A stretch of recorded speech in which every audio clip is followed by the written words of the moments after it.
when the BIOS screen comes up, there's a specific button that you need to press. In the case of my desktop computer, I have to press the button delete. On my ThinkPad, I have to press F2. The easiest place to find out which button to press is just checking Google or whatever search engine you prefer.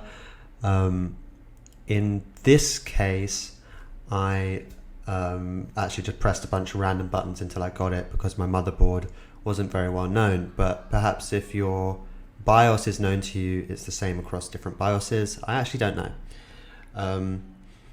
But yeah, it's something that you can easily discover. It doesn't change that much between different systems.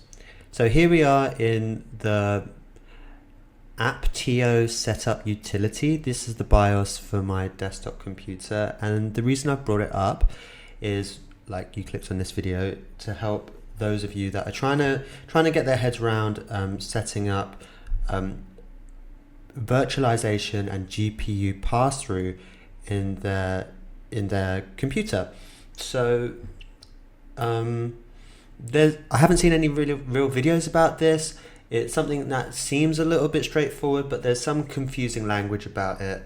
And I was certainly searching around in my BIOS for a little while, and I just kind of wanted to give people a look at what kind of thing they can really expect to see when they open up their BIOS.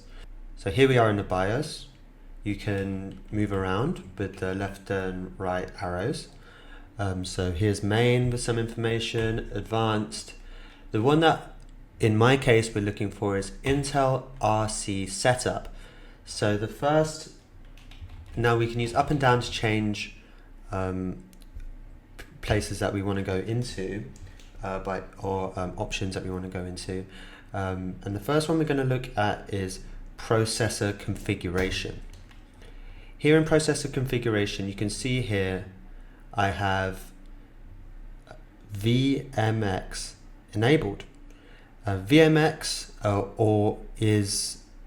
stands for Virtual Machine Extension. In some other Intel computers, the acronym they use is VT-X. VMX and VT-X are different names for exactly the same thing, is the easy way to understand that. So in my computer, they're actually enabled by default, so I don't even know how one could change them. But in your computer, that might not be the case, and you might want to go looking around for this setting to enable. The next place we're going to go is IOO configuration. Here we are in IOO configuration, and if we scroll down, there's Intel VT for directed IO VT-D. What this means is virtualization technology direct IO access. And what this allows us to do is GPU pass-through. So if I hit enter on this, you can see that the options are all enabled here. If I wanted to if for example I came in here and it was disabled, I could just click enter, enable, and that's made the change for me. So I hit escape to go back, and now I can go through these menus again.